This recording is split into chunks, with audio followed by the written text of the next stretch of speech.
So we just finished mentioning the statement of Rav Nachman in the name of Shmuel, that this whole idea that a employee can make an oath and collect his money is only when he was hired with witnesses. But if he was never hired with witnesses, so then we don't give him the right to make an oath, because the employer, since he could say, I don't know who you are, when he says, I hired you and paid you already, he's believed.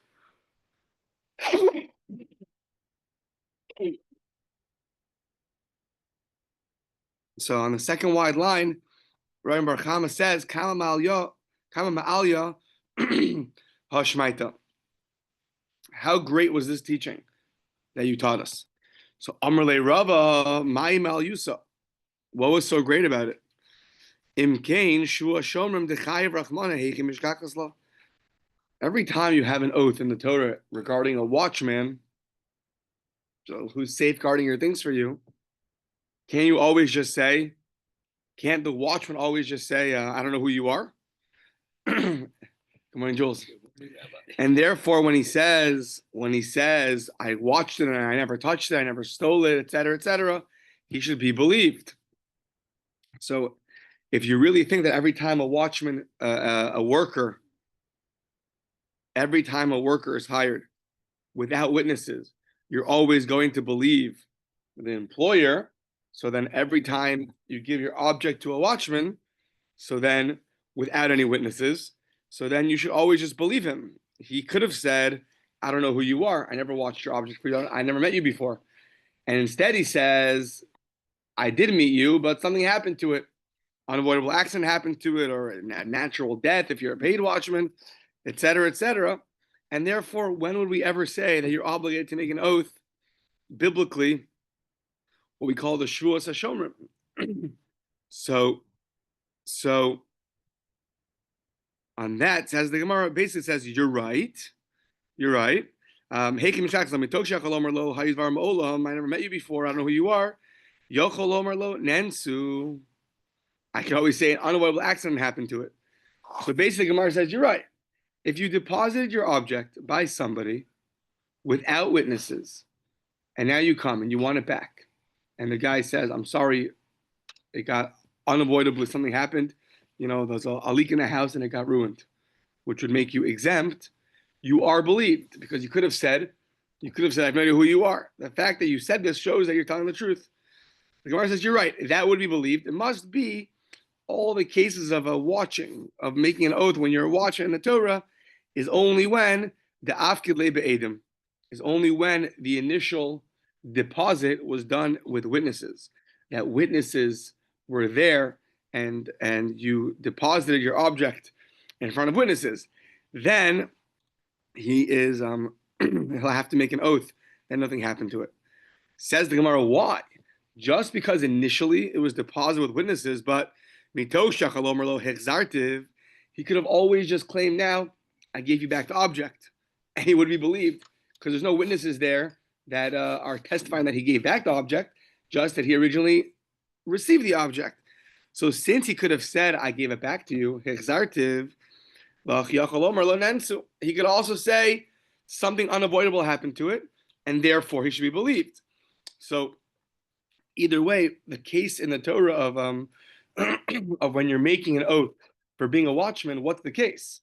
If there was no witnesses, he could say, I don't know who you are, go fly a kite. And therefore, when he says something happened to it, he should be believed. Even if there were witnesses when it was deposited to him, he could always say, I returned it to you. And therefore, since he could have said that, when he says there's an unavoidable accident, he should also be believed. Says the Gemara, you're right. The afkid le b'shtara. The guy has a document saying, I deposited my watch in your possession. I'm before my business trip. I came back and I have the document saying you owe me my watch. Now, if the guy now what happens? The watchman can't say anymore, I gave it back to you. Why? Because if he gave it back to him, why does the guy still have the document? The ABCs of documents is that as soon as you give back the item, make sure that guy gets rid of the document, or else he's always going to pull it out on you. So Says the Gemara, so that's the case where you'll be liable to make an oath that something unavoidable happened to it.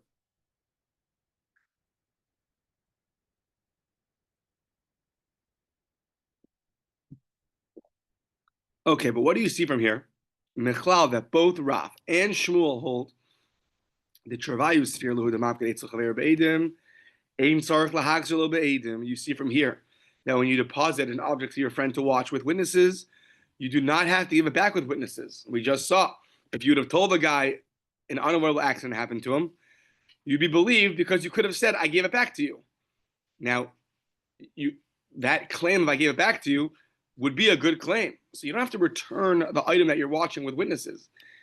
Even without witnesses, you could do it. However, bishtar, if you have a document, sarich lahachzelo be'edim. There, if you have a document, you have to either return the item with witnesses, or you have to get the document back. You have to rip it up.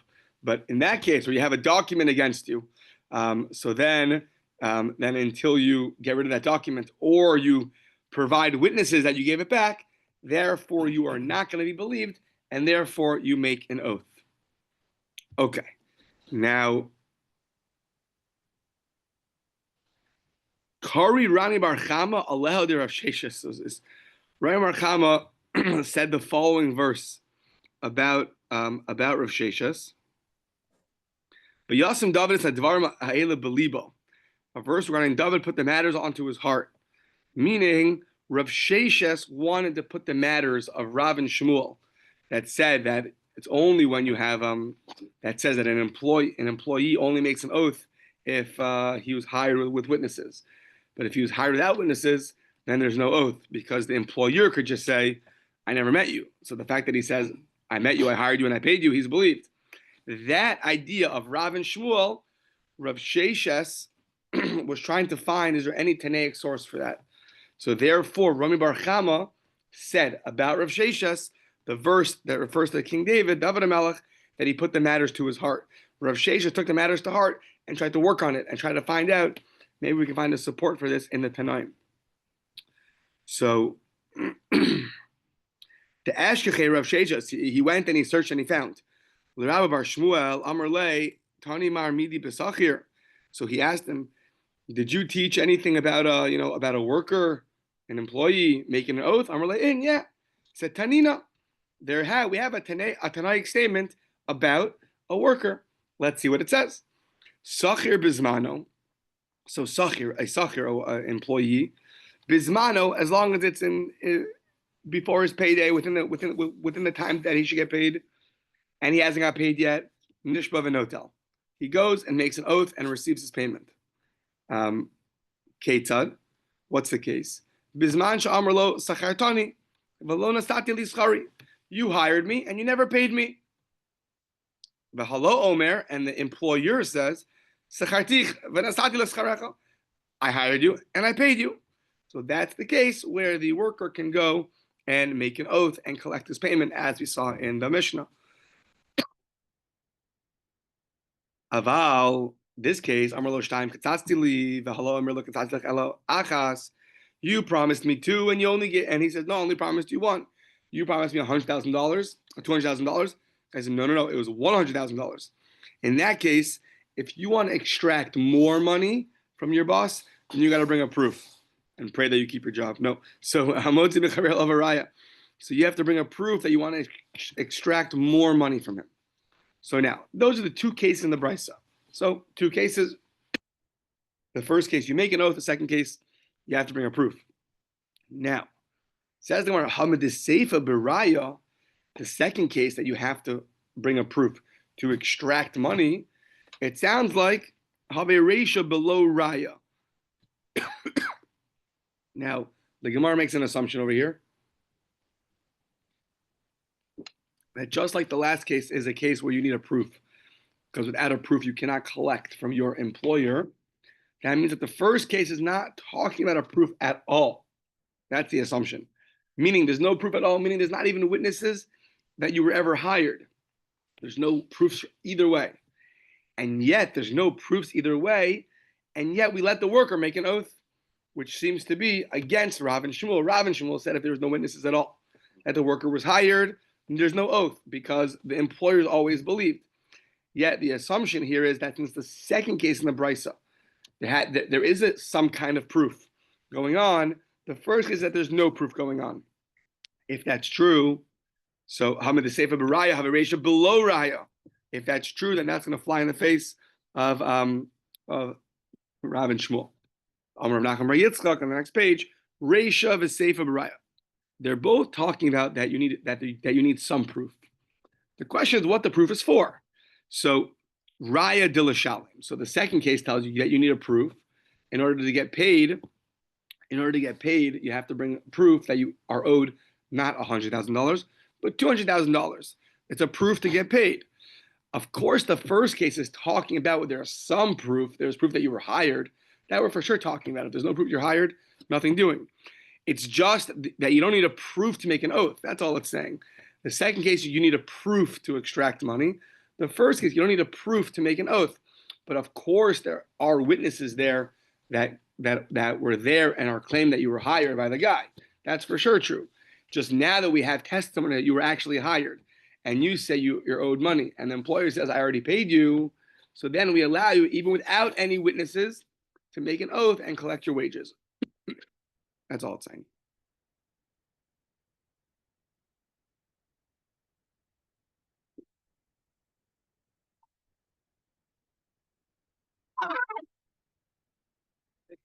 Hope so. So, yeah.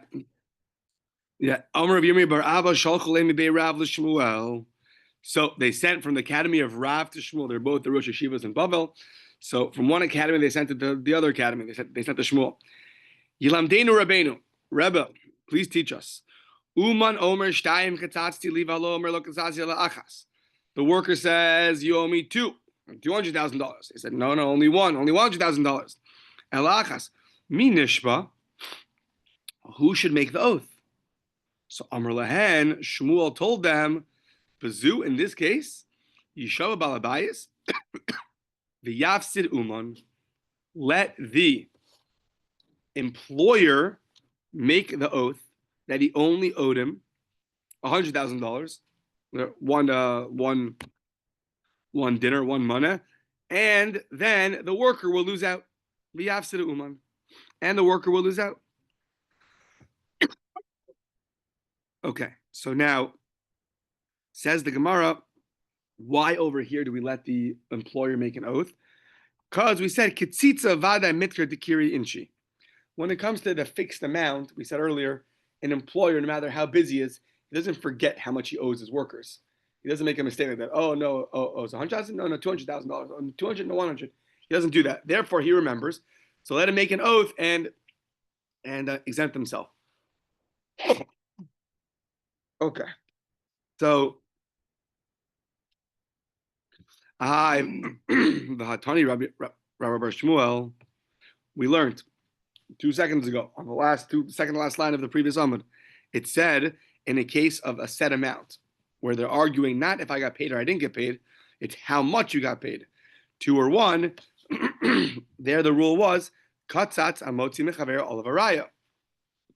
We said there that the employee has to bring a proof that he was owed more than what the employer is claiming. Sounds like if he can't bring a proof, he's off the hook. There's no need for an oath from the employer's perspective. The ilo maisi raya paka. If you can't bring a proof, so then it goes away. The claim goes away. So there's no oath needed. So says the Gemara, Amai yishava balabayis v'yafsid uman. Let the employer make an oath, and then the worker will lose out. Isn't that what Shmuel just told the Academy of Rav when they asked him this question? Amar of Nachman, you're right. It's called Litzdadin Katani. Litzdadin means it was to the side, meaning either O maybe Raya v'yitol, or Yishava Balabayis v'yafsid.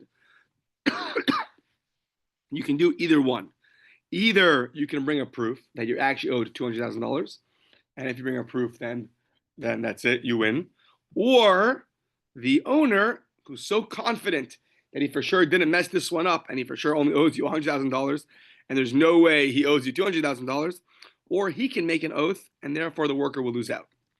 So at the end of the day, Shmuel stands, and when they argue about a fixed amount of money, either the employee can bring a proof that he's owed more and get that money from the employer, or the employer can make an oath and that he only owed him that amount that he's claiming, and therefore the worker will lose out.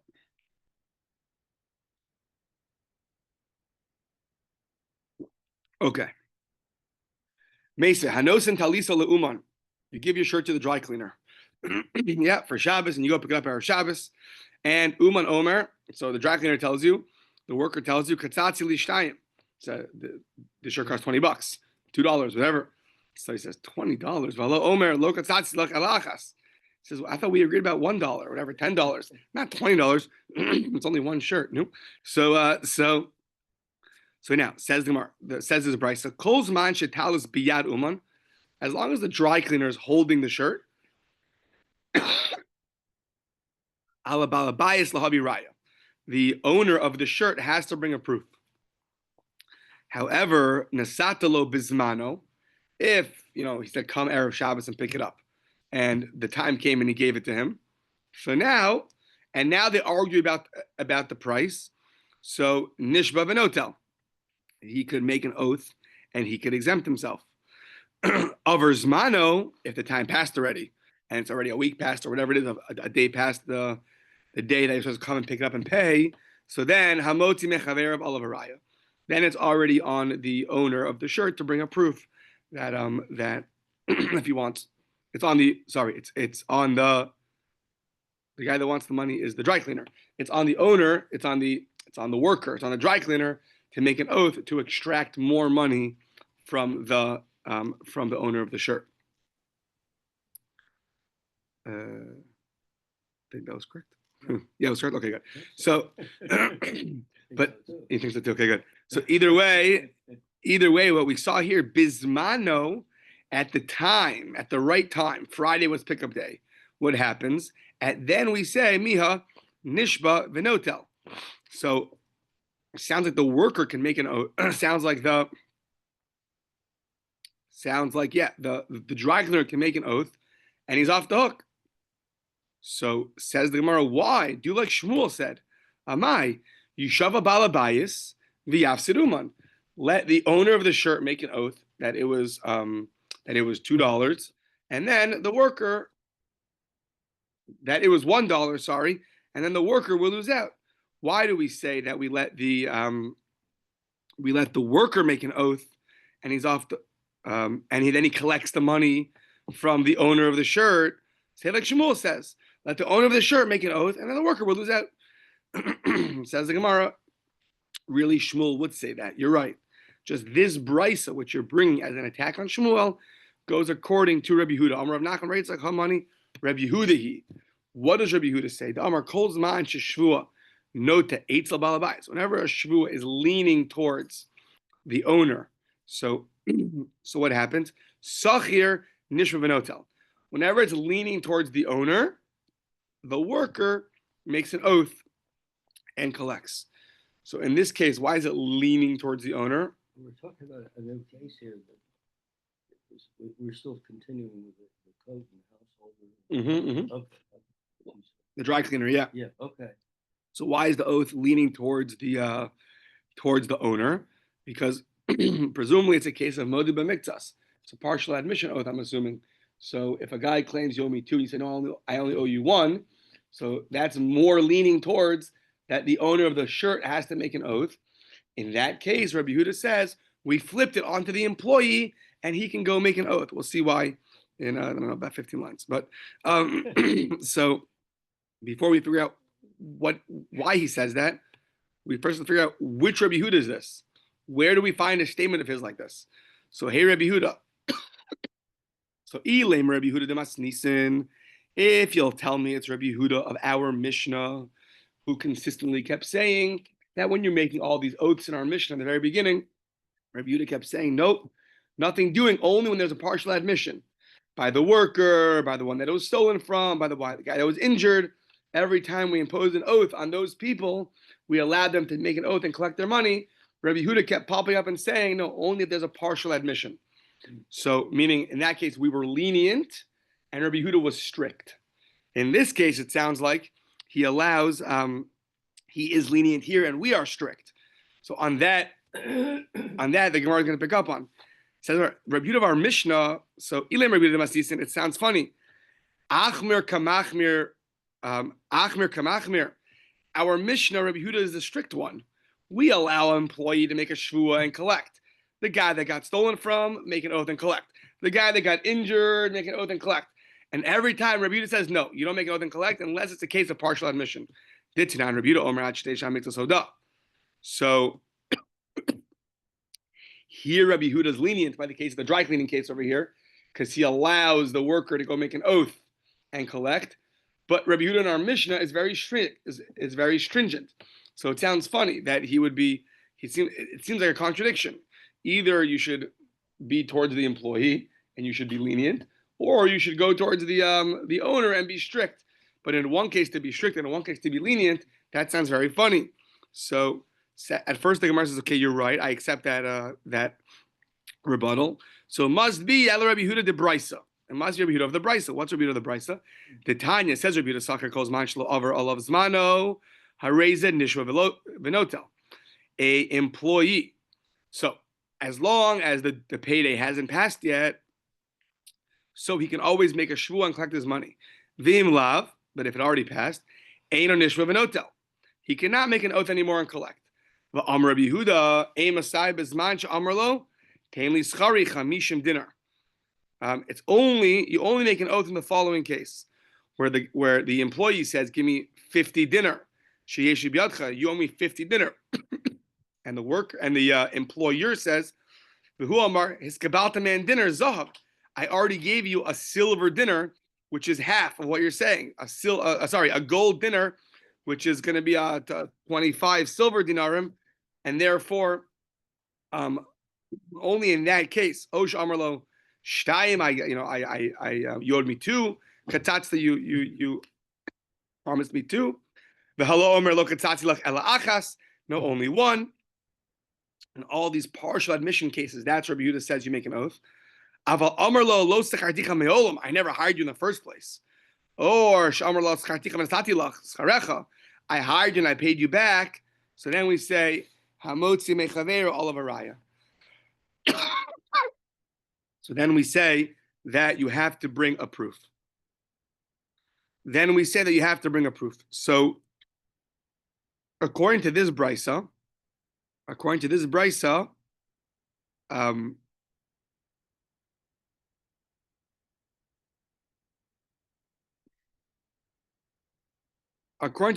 Rabbi Yehuda, what did we gain? You see that Rabbi Yehuda in the brisa agrees that when they argue about the amount, so then the worker is entitled to make an oath, just like the case of the dry cleaner, where they argued about the amount, 2 versus 1, $20, $10, he lets the worker make an oath. So we found at least Rabbi Yehuda explicitly telling us that when there's an argument about how much wages were committed by the owner, the employer to the employee, we see explicitly that Rabbi Yehuda says you can make an oath. So we have it explicit in the brisa. So now the case, the dry cleaning case, makes a lot of sense. That is Rabbi Yehuda who says that we allow the worker to the worker's the owner. We allow the worker, the employee, the guy, the dry cleaner. Oh, okay. The dry cleaner is going to make an oath that he says, I only owe you 1. And that's that. Shmuel would say, we allow the owner of the shirt to make a shvuah that you owe me 2. But Rabbi Yehuda would argue. So now, Maskifla Rav Shisha braids Rav Idi. Rav Shisha, the son of Rav Idi, has a question. Ela katzatz Rabbi Yehuda below Rabbana. Okay, so after all the dust settles, what happens? The case of katzatz, where there's an established amount, and they're fighting about what was that established amount. He's saying 2, and he's saying no 1. You promised me 2 for the work that I did for you, And he says, no, I only promised you one. There, Rabbi Yehuda says, the worker can make an oath. The worker can make an oath that he's owed two and not one. And sounds like the rabbis in that case would say, no, nothing doing. Only person who can make an oath is the owner, not the worker. The owner who's going to say that I only have to give you one, not two. So in that case of it, where it's established, Rabbi Yehuda is the lenient one. He allows the worker to make an oath that he's owed more money and get paid. And the rabbis are strict. They do not allow the worker to make an oath. As opposed to a case where they're not arguing about the set amount. They're just arguing about, did you pay me or did you not pay me? If I say I never got my wages, in that case, the rabbis say, worker, take an oath and collect your wages. They're very lenient. According to Rabbi Yehuda, he cannot make an oath unless it's a case of partial admission. He's very strict. So when the fight is about, did I pay or did I not pay you? The rabbis are lenient. Rabbi Yehuda is strict. In the case where they're arguing about how much do you owe me, two or one, Rabbi Yehuda is lenient and the rabbis are strict. So on that we say,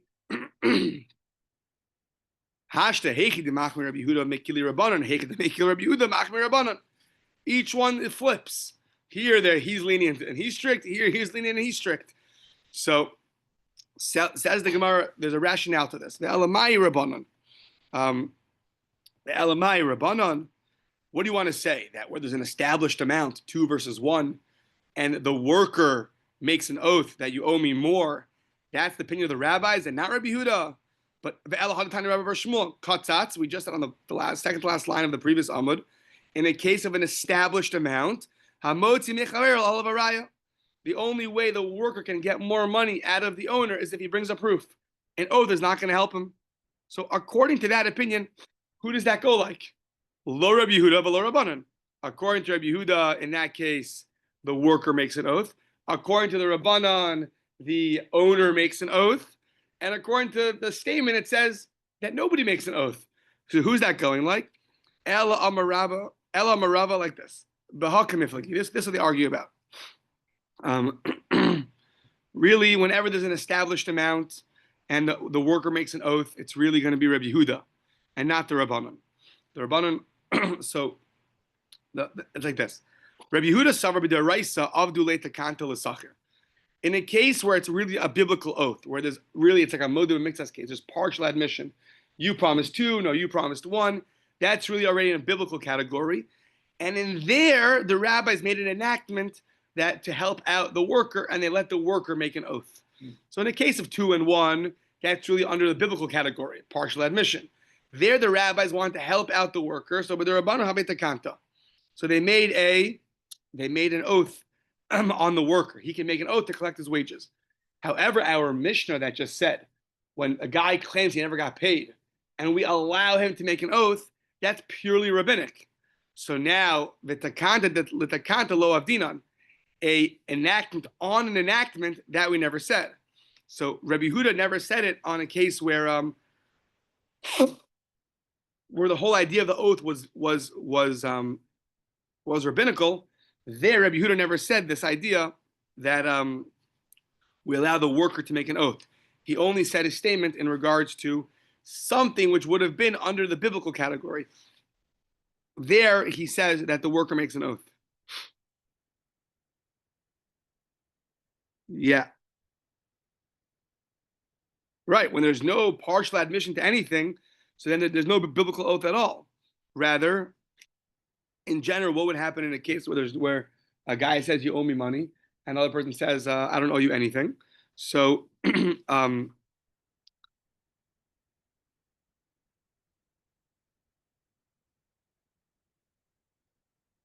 yeah. So in a general case that we learned that when a guy says you owe me money, and the balabaya says nothing doing, in general, I lent you $1,000, and the guy says I don't know who you are, I don't owe you any money. So we make the person denying will make a shvuas heses, a rabbinical oath. So in this case, where the guy's saying you owe me money, and the owner is denying, I don't owe you any money. Really, the oath should be on the owner to make and exempt himself. However, the rabbis flipped it and put it on the worker for the worker to make an oath. So that Rabbi Yehuda says the original oath that the owner would make is only rabbinical, called the Shavuos Heses. Whenever someone denies fully, so biblically you're exempt. I lent you $1,000. I don't know who you are. Biblically you're exempt. Rabbinically, that the person who's denying everything can make an oath and exempt himself. So in the case of an employee and an employer, employee says you owe me a lot of money. I never got paid. Employer says yes you did. So really the employer should make an oath that he does not owe any money.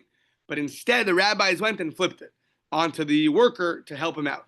So, but Rabbi Yehuda says no. The kanta lo of dinan. We don't make an oath on it. We don't make a rabbinical enactment on a rabbinical enactment. The Rabbanan sabri, but the Rabbanan nami dinan the kanta l'sachir. They said yes, we do. In this case, we do make an enactment on an enactment to help out the worker. Just in the case where it's fixed, 2 versus 1, a fixed amount that the owner promised. There's not going to be an oath on the worker because we assume that the owner remembers how much he owed.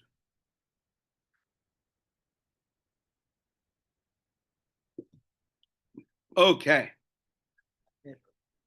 Oh, that makes 2 of us. Good. So, okay. So, fine. But after all the dust settles, if someone says, you owe me money, it's payday, you haven't paid me yet. So then the rabbis say you have to, the worker can make an oath and collect. That's our Mishnah. Rabbi Yehuda in our Mishnah argues and says only this partial admission. He's strict. That's one case. In the other case, where there's a set amount, they're not arguing about did you or did you not pay. They're only arguing about how much did you pay. So there it's going to be a dispute who makes the oath. Shmuel will tell you the owner will make an oath to exempt himself, that he only owes 1 and not 2. And Rabbi Yehuda will say that the worker can make an oath that he's owed 2 and not 1. Someone got something stolen from them, and they're coming and say, you stole from me. He can make an oath and collect. So, the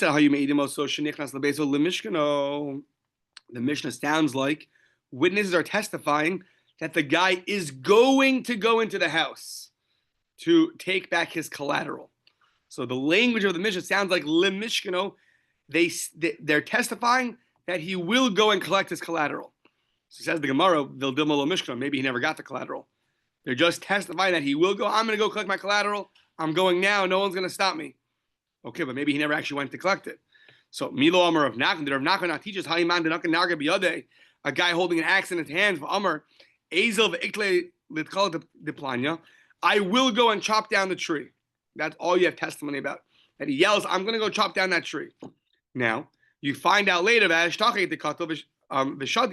you see that tree now chopped down. You don't say, Lo Amrina de Hukatle. You don't say he cut it down just because you saw him commit to cut it down. You have to see the action. So to here, committing to collect your collateral doesn't make you all of a sudden a robber that the guy can make an oath and collect. So Alma, what do you see from here? Of it inish de gazim. People exaggerate. I will go cut down that tree. Oh, okay. When it happens, let's talk. Right? Let's see you do it. Don't. So below of it, and they don't do things. They exaggerate and they don't do things. Hachanami, I will collect my collateral. Yeah, he's exaggerating the gazim below of it, and who says he did it? So says the Gemara, Ema umishkino. No, you saw him walk in and take back his collateral. So says the Gemara, why are you making an oath? Why is the guy whose house he broke into making an oath? Just say, Ulexi, my Mishkan, just look at it. What did he take? Was it the object? Was it the collateral or was it not the collateral? We were talking about a case where he can hide the things under his jacket. So you can't see what it is. So in that case, he's claiming I took my collateral back. He's claiming you stole my items from my house. So then we allow the person whose items were stolen from to make an oath and collect.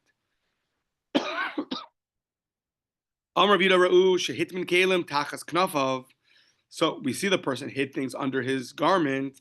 The Yatza, turning the page, the Amar, and what does he say? I bought these items. A guy walks into someone's house, walks out with his pockets full, and he says, by the way, I bought these. And the owner says, no, I lent those to you. No, you didn't buy them. I lent them to you. So, Eino Neman, you're not believed to say that you bought them. Now we're going to have a lot of qualifications to this. Below Amran Ella Balabayis She'eno Asu Limkar. We only believe the owner of the house if he's someone who does not regularly sell things out of his house. She'eno Asu Limkar Kelev. Al Balabayis Asu Limkar is Kelev. So then Neman, if he's usually he sells things out of his house, so then the guy is believed to say, I bought them. However, if he's not usually selling things from his house, Nami lo amran ela dvarim she'ein darkan lahatmin. It's only about things that are not usually hidden. Aval dvarim she'darkan lahatmin, things that are normally hidden in one's pockets. So then you're neman, because even though you don't usually sell things in your house, but sometimes you need fast cash, and you'll sell something small that can fit in your pocket to get some fast cash. Now, items v'she'ein darkan lahatmin that are not usually hidden, that you can't just store in your pockets. Nami lo amran ella inish de lo tzniya, aval inish de tzniya hainu orche. So, things that are not usually stored in someone's pockets, we say that we don't believe the guy that they're bought, but that's only true by someone who doesn't usually store things in their pockets, someone who's not such a modest guy that he always acts privately. But someone who acts privately, it's normal for him to store things in his pockets, and therefore we're going to say he's believed. V'lo amran ella ze omer she'ulin v'ze omer lekuchen aval begnuvin lav kol kamina lachzuki inish begnuvi lachzuki inish beganve lo machzakina. This whole argument is only when I claim I bought the objects from your house, and you claim you lent them to me. Then we'll believe the guy, or we'll believe the person who walked out of the house, or we'll believe the balabais. Depends on the case. However, if the owner of the house says you stole it from me, so then we don't assume that a guy is a robber. A guy walks into a house and walks out with things in his hand. We don't just assume he's a robber. So if he's claiming I bought them from your house, we're going to believe him. We don't assume people just go steal things. However, below amrin ela bedvarim ha'asuyin lahashil ulahaskir, aval dvarim she'ein asuyim lahashil lahaskir neman. If things are usually lent, then we believe the guy that he just lent them out, not that he bought them. But things that are not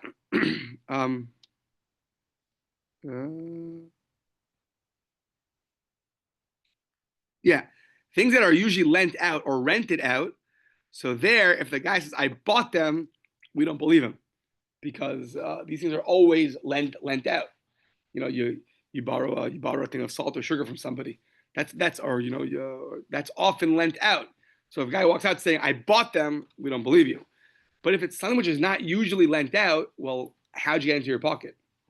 So we don't assume you stole. How else did you get it? You say, I bought it. So there, we're going to believe you. And now let's bring a proof for this. The Shalach Rav Huna bar Avin. Rav Huna bar Avin sent over the following halacha: Dvarim ha'asuin lahashul lahasker, things that are usually lent out or rented out. The Amar lekuchein biyadi ein eman, and a guy claims that I bought them, he's not believed.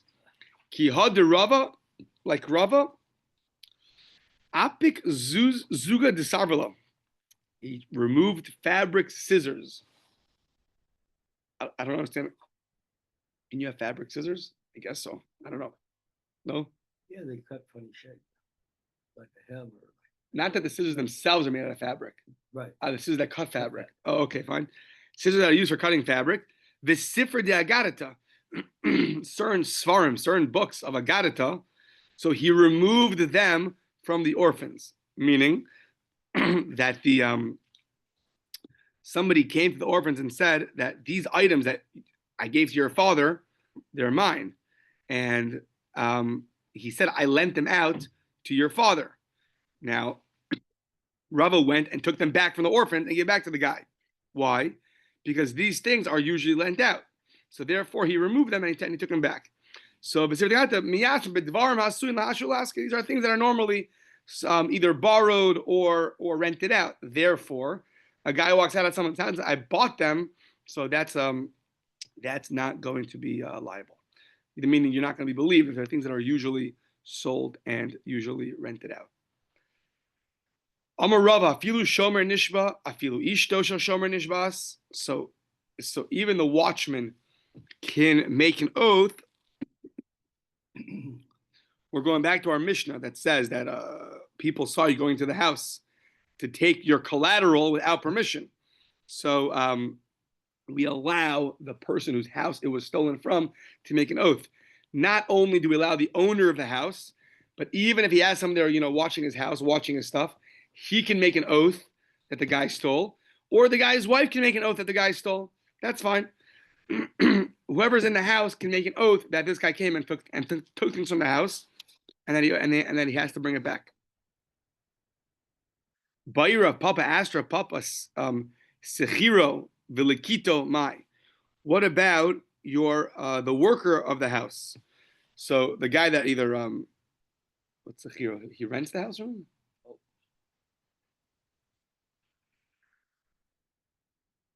Definitely the worker of that. Yeah, no, sorry, not the renter. The worker of the house. So it's his worker. He hired a worker. So the worker is there, working in the backyard or whatever. He's the carpenter. Who knows what he does, what he's doing. But he's not there. He's not there. He watches the house. So on the one, he's around the house doing housework, fixing things up, fixing the appliances or whatever it is. On the other hand, he wasn't given over the house to watch. So do we trust that guy to make an oath about things or not? That the Gemara says teku. That we don't know. Amar le Rav Yemar le Rav Ashi, says Rav Yemar to Rav Ashi, Tanu bekisa de kaspa mai. The guy leaves the house with a silver cup. So I guess now what? Now a fight breaks out. I bought it. No. I took it as a collateral. I'm taking it back. And the guy says, no, you stole it from me. So what's the halacha? Well, Chazina, Inish the Amid, who is a guy, a wealthy guy. You stole from, Beverly Hills. You went and you took out a nice Rolex watch.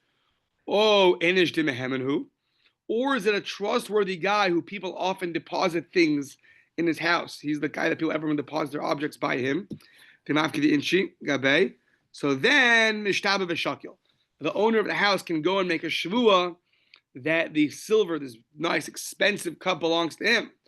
Either he's a rich guy or he's a very trustworthy guy that people deposit their expensive items by him. But if he's a regular guy and a guy walks out with a silver cup, so then we're going to assume that he's taking back his collateral. We're not going to assume that it belongs to the owner. It sounds like something like outlandish for a regular guy to have. Like, why does a regular guy, Joe Schmo, have a $45,000 Rolex watch? That sounds a little strange.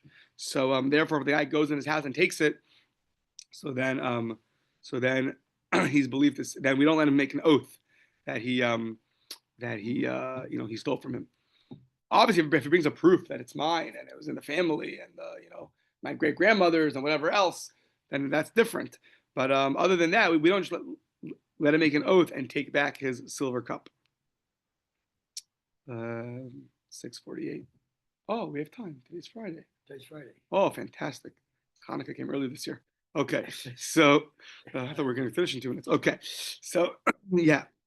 I don't know what day it is, but I guess it's Shabbos tonight. Okay, so look, that happens every Friday, right? That's a weekly. Yeah, okay. So Nechbal Gitzad, a guy gets injured. So now he claims, you punched me twice. You owe me X amount of, reimbursement for my medical bills and my embarrassment and whatever else. He said, no, I only punched you once. True? Is that sorry, no, that's not true. The guy gets injured. Witnesses come and say that they walked in together to a dark alley, right? And the guy walked in with no injuries. And then he came out, he was all bruised. And he says, you injured me. He says, no, I didn't injure you. So that's the dispute. Did you or did you not injure me? So says the Gemara, Amar Rabbi Amar Shmuel, Lo shanu ela b'makom sheyachol lechabel ba'atzmo. So we let the guy who got injured make an oath in a place where he could have got injured. In a place where he could have got injured. But sorry.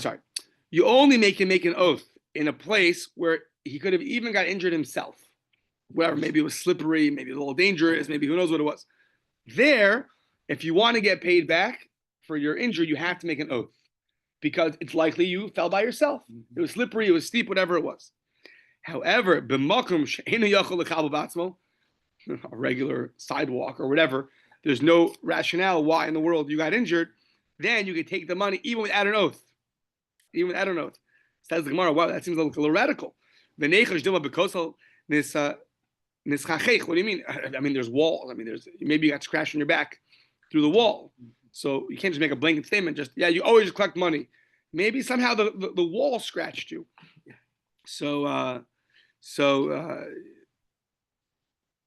Yeah, Tanya, especially, I'm thinking about Israel, narrow streets. You know, one time I tried to fit through a little area and I pushed a double stroller and my daughter's finger was outside the stroller. I got cut on the wall, right? It's smushy there, so it's easy to get so things like that. So he says, Tanya Rebchia, basically saying, you're right. We're talking about a case, Sha'oslo Neshicha Begabo, a case with a bite on your back or by your elbows. Where you couldn't have, do that to yourself. Exactly. Someone else had to do it to you. So the Dilma Acheravidle. Okay, but who says it's this guy? Maybe someone else did it to you. Why is it this guy? Says, yeah, well, there's no one else. There's 10 people there.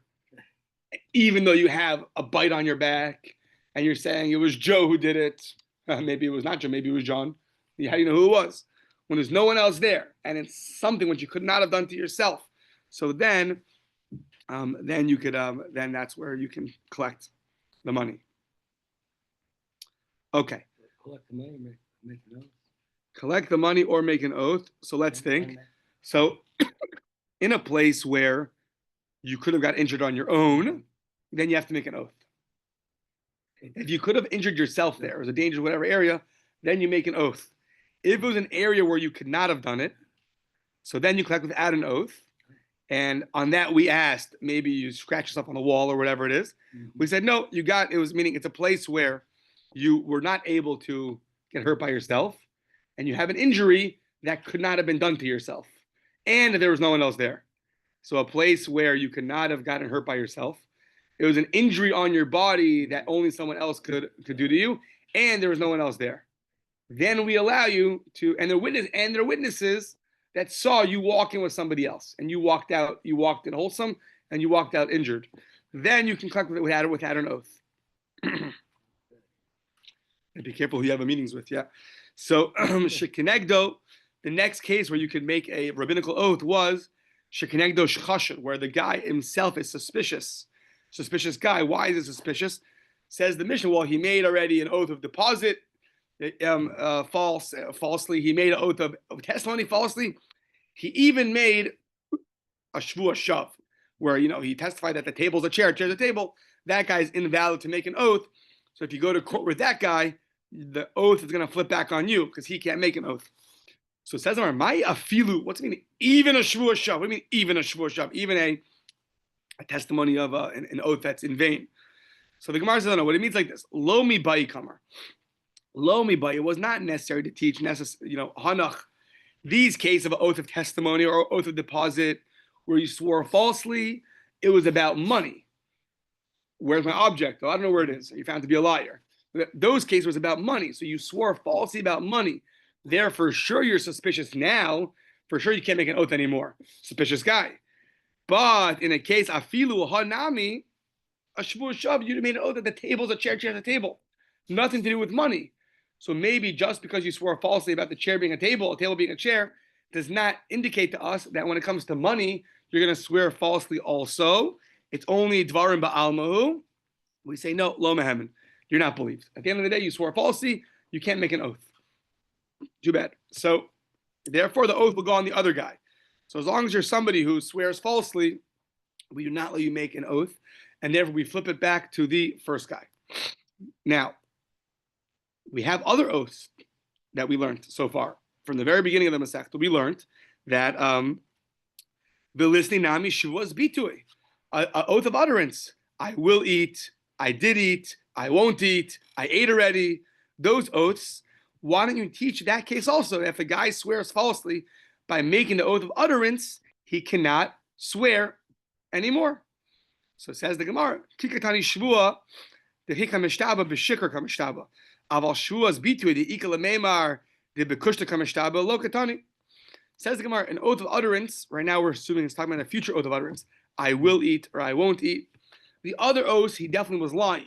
You owed money? No. You owed money? No. He's lying about something. The table's a chair? No. He's for sure lying. In this case, I will eat. On Tuesday, I will have a piece of pizza. So when he made that oath, it could be he was telling the truth. Happened that he didn't fulfill the oath. But the oath itself, it could be it was true when he made it. He was going to plan to eat that pizza on Tuesday. So therefore, we don't see as much of a liar, so to speak, because he didn't fulfill his oath. The other ones are oaths that he lied about. So there, that would be the difference. Says the Gemara, okay, that's only good if it's a future oath of utterance. Teinach ochel velo ochel. That's only I will eat, I won't eat. Right now, when you uttered that oath, there's nothing, there's no lying in there. But what about a past oath? Achalti velo achalti. I ate or I didn't eat. That's also an example of an oath of utterance. And that's a case where you could be a liar. If you ate yesterday and you swore you didn't eat yesterday, then you're a liar. So Michael Lememar. So in that case, that is a oath of utterance, and that should be something which, if a guy were to make that oath, and he's found to be a liar because he really did eat yesterday, he said I didn't eat yesterday, he should not be able to make an oath in court either. To that we say you're right. When we said Tana Shvua Shav, the oath that's in vain, we didn't mean specifically an oath that's in vain, a table being a chair. We meant the chol the damile, any oath which is similar to it. So anybody who tells that the table's a chair, chair's a table, or you testify that I ate yesterday and really you didn't eat yesterday, all of those kinds of cases where you're clearly lying, so then that's going to be something which will not allow you to swear in court, which then rabbinically, if you're a guy who can't swear anymore, we put the oath on the other guy and he has to swear. And that's called, when you're chashud, you do it kishinego. You put it on the other guy. Okay. You have a couple of